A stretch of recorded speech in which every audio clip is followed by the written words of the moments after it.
రైతు సోదరులకు నమస్కారం. నా పేరు మల్రెడ్డి. నా గ్రామం కొత్తగడి, వికారాబాద్ జిల్లా. నేను గత 20 సంవత్సరాల చూడంగా క్యాబేజీ వండియం జరుగుతున్నది.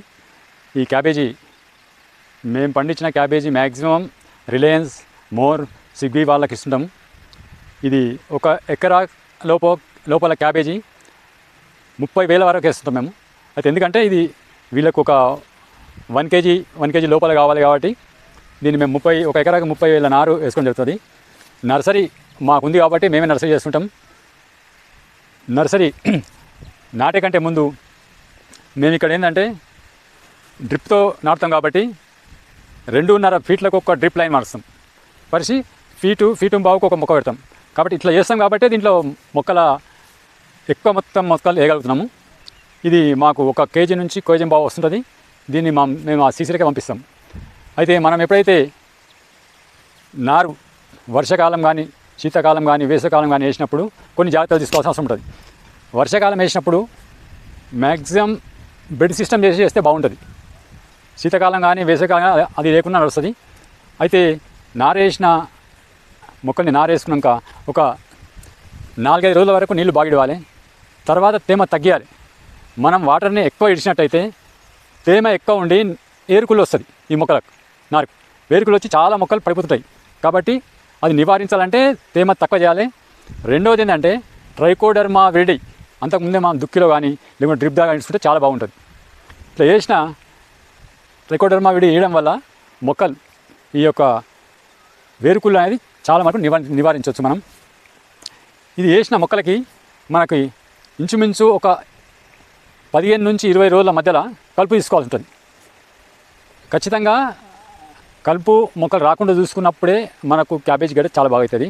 రెండవది ఏంటంటే ఈ కలుపు ఎంత ఎక్కువ మొక్కలపై చేల వస్తుందో అప్పుడు గడ్డి విధంగా ఎక్కువ ఉండడం వల్ల ఇక్కడ చీడపీడలు ఎక్కువ అవుతాయి. కాబట్టి ఫస్ట్ ఒక 15 నుంచి 20 రోజులు, తర్వాత 30-40 రోజుల మధ్యలో ఇంకోసారి 2 సార్లు కలుపు తీసుకుంటే నీట్గా ఉంటుంది మొక్కలు, పంట చేను. కాబట్టి మనం ఆ యొక్క చీడపీడలు నివారించవచ్చు. రెండవది, మనం వేసిన మొక్కలకు చీడపీడలు రావద్దు అనుకుంటే మనం ఖచ్చితంగా 10 నుంచి 12 రోజుల మధ్యలో స్ప్రేస్ కంపల్సరీ చేసుకోవాల్సి ఉంటుంది. లేదంటే ఈ క్యాబేజీలో ఒకసారి పురుగు లోపల జరిగిందంటే ఈ గడ్డను డిస్టర్బ్ చేస్తూ ఉంటుంది. కాబట్టి ఖచ్చితంగా మనం ఒక 10 నుంచి 12 రోజులకు కంపల్సరీ స్ప్రేస్ ఉండాలి. రెండోది, ఇందులో ఎక్కువ మొత్తంలో క్యాబేజీకి వచ్చేది డైమండ్ బ్లాక్ మౌత్. ఈ పురుగు, సన్న పురుగు, ఇది బాగా డిస్టర్బ్ చేస్తుంది స్టార్టింగ్లో. దాన్ని నివారించినాక మన గడ్డ ఎప్పుడైతే వస్తుంటుందో అప్పుడు మనకు లబ్బర్ పురుగు, ఈ లావుది శనగపచ్చ పురుగు అనేది ఓ లావుది లబ్బర్ పురుగు వస్తుంది. ఇది గడ్డ లోపల నుండి తింటూ ఉంటుంది. కాబట్టి ఈ రెండింటిని మనం నివారించుకున్నట్టయితే గడ్డ పూర్తిగా ఎలాంటి చీడపీడలు పట్టకుండా నీట్గా వస్తుంది. ఇది మార్కెట్లో మంచిగా అమ్ముపోయే అవకాశం ఉంటుంది. కాబట్టి మనం ఖచ్చితంగా సస్యరక్షణ అనేది కరెక్ట్ టైంలో కరెక్ట్గా చేస్తే బాగుంటుంది. ఇక పోతే ఈ యొక్క క్యాబేజీని మన రైతులంతా వర్షాకాలం, శీతాకాలం, జనవరి వరకు పండిస్తున్నారు. ఈ టైంలో వర్షాకాలంలో రేటు బాగా ఉన్న ఈ యొక్క తేమకు మొక్కలు వర్షానికి మొక్కలు అయినా కానీ ఖరాబ్ అయ్యాడు, 2 గడ్డ అయినాక మురిగిపోవడం అనేది జరుగుతుంది. శీతాకాలంలో మాత్రం చాలా బాగా పంట వస్తుంది, కానీ రేటు తక్కువ ఉంటుంది. వేసవి కాలంలో జనవరి దాకా వేసుకున్న వాళ్ళు మార్చ్, ఏప్రిల్ దాకా పంట వేస్తున్నారు, వాళ్ళకు యావరేజ్ రేట్ ఉంటుంది. కాకుంటే మార్చి నుంచి వేసుకొని మనం జూలై దాకా తీసుకుంటే మాత్రం చాలా మంచి రేటు ఉంటుంది. అయితే ఇక్కడ పెద్ద సమస్య, మార్చిలో వేసినప్పుడు మనకు వేడి తీవ్రత ఎక్కువ ఉంటుంది కాబట్టి పంట అంత నాణ్యత రాదు. రెండోది, గడ్డ రాదు, మొక్కలు కూడా వేడికి తట్టుకోక డిస్టర్బ్ అవుతుంటాయి, గడ్డ కట్టది. కాబట్టి దీనికి మనం ఏం చేస్తామంటే మార్చ్ 1 నుంచి ఏప్రిల్ వేసిన దానికి ఖచ్చితంగా రెయిన్ పైపులు వాడాలి. ఇది మెయిన్. ఇప్పుడు మనం ఉద్దేశం ఏంటంటే వేసవిలో క్యాబేజీ పండించి వర్షాకాలం స్టార్టింగ్లో మనం అమ్మినప్పుడు మంచి రేట్ వస్తుంది. కాబట్టి వేసవిలో ఉష్ణం ఎక్కువ ఉన్నప్పుడు తీసి వర్షాకాలంలో రేట్ మార్కెట్ చేసుకుంటే రేట్ వస్తుంది. కాబట్టి మేము దీనికి ఇక్కడ రెయిన్ పైప్, ఇప్పుడు మీకు ఇక్కడ కనిపిస్తున్నది, ఇక్కడ రెయిన్ పైప్, ఈ రెయిన్ పైప్ ద్వారా ఈ వేసవిలో మొత్తం చేనంతకి కింద డ్రిప్ ఉంటుంది, గిట్టుగా నీళ్లు నడుస్తాయి. కానీ ఈ రెయిన్ పైప్ ద్వారా 2-3 రోజులకు ఒకసారి ఒక 5 నిమిషాలు, ఒక్కొక్క 5 నిమిషాలు ఈ రెయిన్ పైపులు మేము నడిపిస్తాం. దీనివల్ల ఏమవుతుందంటే మొక్క ఈ యొక్క వేడిని తట్టుకుంటుంది, దాని చల్లదనం అయ్యి గడ్డ ఊరే అవకాశం ఉంది. కాబట్టి ఇది వేసవిలో పండించే రైతులు ఖచ్చితంగా దీన్ని పాటించాల్సింది. పాటించినప్పుడు మనం మంచి నాణ్యమైన క్యాబేజ్ గడ్డను, దిగుబడిని, రేటును తీసుకోవడం జరుగుతుంది. కాబట్టి ఇది మనం దృష్టిలో పెట్టుకోవాలి. అయినప్పటికీ ఇది ఏంటంటే ఎప్పుడైతే గడ్డ మనకు ఒక 60-65 డేస్ అవుతుందో, అది గడ్డ ఎప్పుడైతే ఫార్మేషన్ అవుతుందో అప్పుడు దీన్ని బంద్ చేయాలి. ఎందుకంటే గడ్డ అయినాక కూడా మనం నీళ్ళు ఇచ్చినట్టయితే గడ్డ లోపల నీళ్ళ తేమ ఉండి గడ్డ కొంచెం డిస్టర్బ్ అయ్యే అవకాశం ఉంటుంది, మురిగే అవకాశం ఉంటుంది. ఇందులో కూడా కొన్ని రకాలు ఉన్నాయి. ఆ రకాలు కొంచెం ఈ తేమను తట్టుకుంటాయి.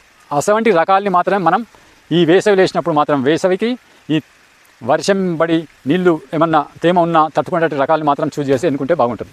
ఎన్నుకొని వేసుకోవాలి. మా ముఖ్య ఉద్దేశం ఏంటంటే ఇప్పుడు మా యొక్క క్యాబేజీ ఈ గడ్డకి మేము కేఎంఆర్ మెథడ్ ద్వారా దీనికి ఎరువుల్ని వదులుకోవడం జరుగుతుంది. ఈ యొక్క కేఎంఆర్ మెథడ్ ద్వారా ఎరువుల్ని వదులుకున్నప్పుడు ఈ ఫంగస్ ఏదైనా ఆకుమాడు కానీ ఇంకేదైనా రోగాలు, కుళ్ళు రోగాలు ఉండడం లేదు. రెండోది అంటే పురుగు యొక్క ఉధృతం తగ్గుతున్నది. ఎందుకంటే మేము ఫర్టిలైజర్ చాలా వేయకపోవడం వల్ల ఇది మొక్కలు దీని ఏదైతే మన ఎరువు అంటే మన సేంద్రియ ఎరువు యొక్క లిక్విడ్ని వదలడం వల్ల ఆ టేస్టు ఈ యొక్క పెస్ట్కు ఉండకపోవడం వల్ల వాటి యొక్క ఉధృతి తగ్గుతుంది. కాబట్టి ఈ మెథడ్లో ఏ పంట వేసినా దానికి రోగాలు మరి ఈ యొక్క చీడపిల్ల ఉధృతి తక్కువ ఉంది. కాబట్టి వీలైన రైతులు ఆ మెథడ్ చేసుకోవచ్చు. ఇంతకుముందే మనం కొన్ని వీడియోలు చేయడం జరిగింది. ఆ వీడియోలో మనం కేఎంఆర్ మెథడ్లో ఎట్లా ఈ సేంద్రియ ఎరువుల్ని లిక్విడ్ చేసి మొక్కలకు అందించాలనేది ఉన్నది మనం. కాబట్టి రైతు ఆ యొక్క వీడియోని చూసి కూడా అది ఫాలో కావచ్చు. మనం ఇప్పటికీ కూడా మనం కొన్ని వీడియోలు చేయడం జరిగింది. రెండవది, ఇటువంటి ఐడియాలజీ రైతులకు ఈజీగా ఏ పంట తీసే సిస్టాన్ని ఈ కొన్ని పంటల్లో కొన్ని మెథడ్స్ ఉన్నాయి. వాటిని మనం రైతులకు చేరువ చేయాలని చెప్పి మనం మీ దాకా రావడం జరుగుతున్నది ఈ వీడియోలు తీసుకొని.